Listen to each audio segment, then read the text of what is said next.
Mahina ne fitu ahua nima. Aho ne wangau whanoa. E mora koa I whare mahaki.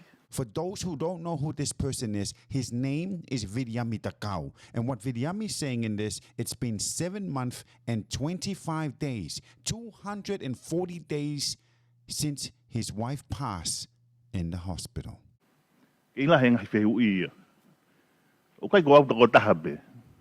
Toko lahi. There are many questions to be asked, not just from him, but a lot of people here in Tonga. O whalahi atu minista ka koe mo kau ngā ue. Kono moni ko sistemi whare mahaki o kui kai ke ngā ue ia. O kai ke ngā ue. Wea o ke ahoni kei whehu ia pe. Whaingata au pito whakahoko ai ngā ue ko tamai mo whae. He sends his love to the Honorable Minister of Health and also says that the system in Vaiola Hospital in Tonga isn't working. It just isn't working. To this day, he still has a lot of questions. And he ends it by saying, the job is getting harder as a father and a mother. Koe whukotu atu pe. Whewhe ke tau whia e whakarere kliniki e kau toke tā I whare mahaki. Ka nau lofo mau I whare mahaki ka hiki hako nau wāhenga. Kou tui, o ka paute ke eke whehui ka nike toko taha kotoa pena e more ha me nipa ne whamiri whare mahaki. Te nau akui, te nau loto ki ai. Koe potu ngawe mhau inga taha I pure anga koe potu ngawe mo ui. Awe pa anga ki ai. Hiki e wahe ke nofo mau he tau kau toke tā tau kei. Tukua e o wharere kliniki. Nofo taha ki ai. Koe potu ngawe peni e taha o whelawe I tonu mo ui mo mate.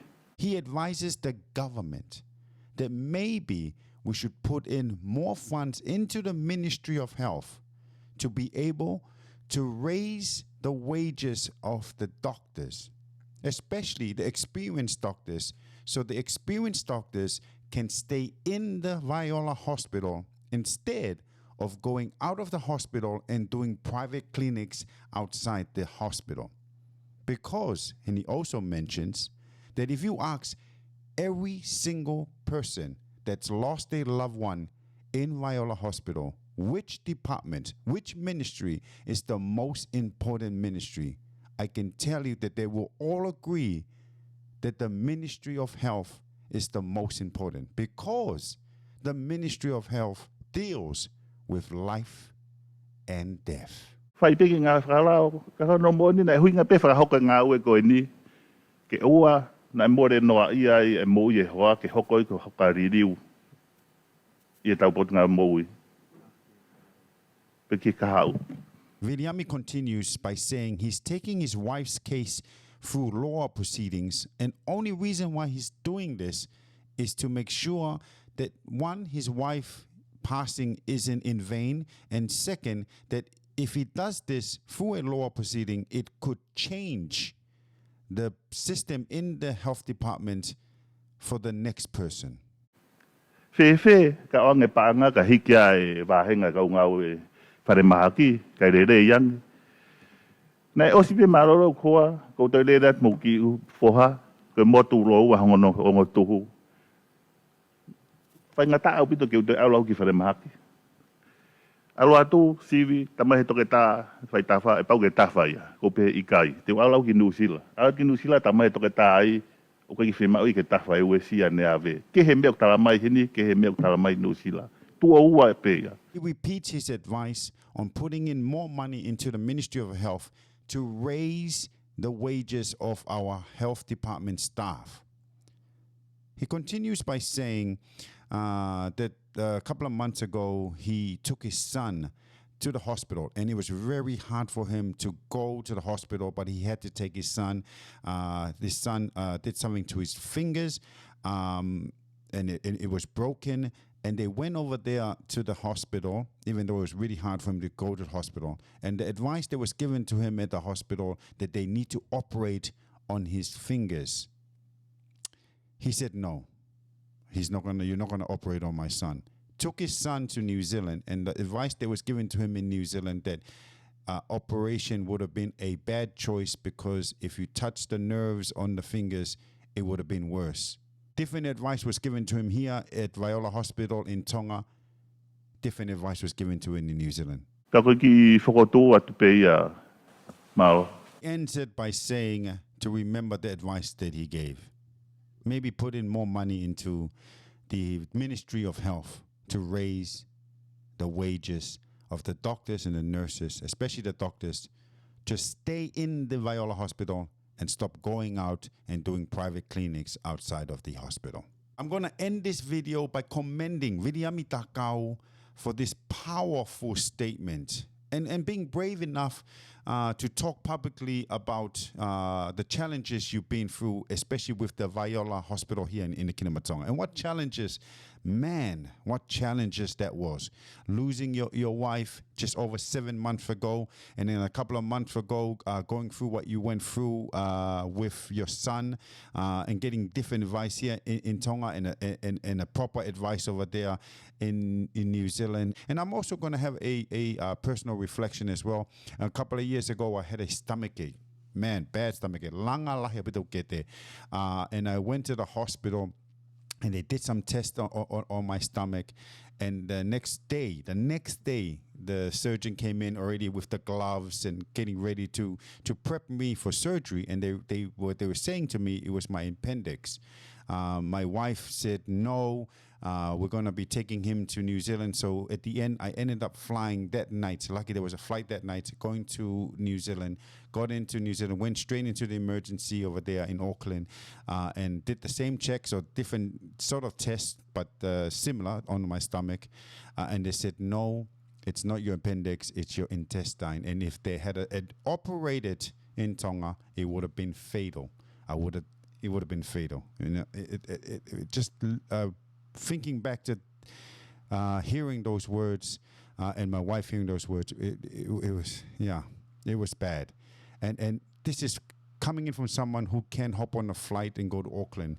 And you know, the saddest thing is when I was leaving the ward, and I shared the ward with 6 other people. And when I was leaving the ward, the people on the side said to me in Tongan, "Lala, alukoia mo oi." And it still sticks with me right now. Ku mahino pe koe keke e loto ku hoa o whaanga ku maari ke operate au i Tonga he ku kete kene na pehena tō he langa kete koe ni hoko ko i Tonga ni pehena tō ku apentiki. Pa keke e loto ku hoa pa ma tala maua te ma alma ki Nusila. Ma tūta pe ki Nusila, whakahoka whangi sivi da tau pe mo mea koe ne whakahoka koe Tonga, ne ate u x-ray mi Tonga, ta maina tō no, pau pe ke tō A4O.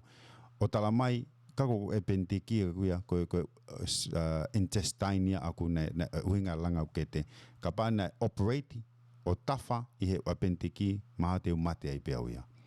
Koko kei mana tu i pia uia, a lea mai koe na i whanmaki Vaiola na i loto pia moe whitoko ono, pa koe kei mana tui pe ai pehe mai ai toko whai ono, kamata ki mau maheni, mau tala noa he aho kotoa, o pehe mai whitoko he taha he toko ono, ma koe katoa pe, lala, aroa koe ia o mo ui, monu ia koe, ke au ki te lava au ki Nusila o mo ui.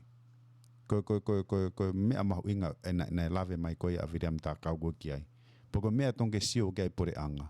Ko ilo pene a saini a Tonga mo Asteria o panga e 25 miliona koe whinga ke tokoni ke develop whaka ikanomika tau whanua. Mahalo ke tau sio ke development whaka mo ui le e tau whanua.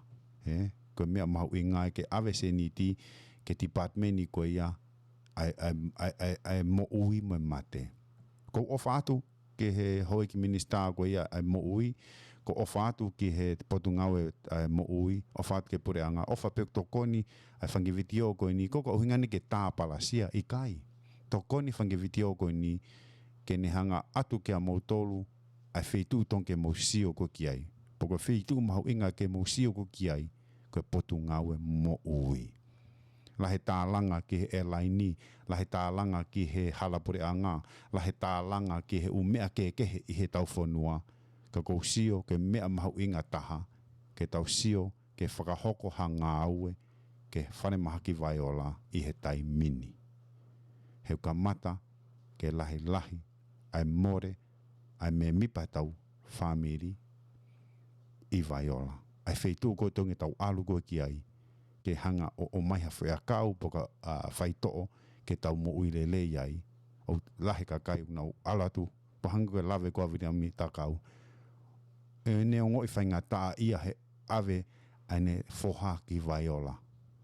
Koe no moro ke tau pet, tau whenga ke tau alu ki whamahaki koe wheitu I tonga ke tau lele wawe ko ki ai he taimi ko tau hoko ha mea ke tau sino. Kau pehe Viliami I hene ave koe ne foha I hoko koe la vea ke ne foha. E hene whangataa ia ki ai I hene alu o ave ne foha ke whaimahaki. O tonke aua pehe. O whātu.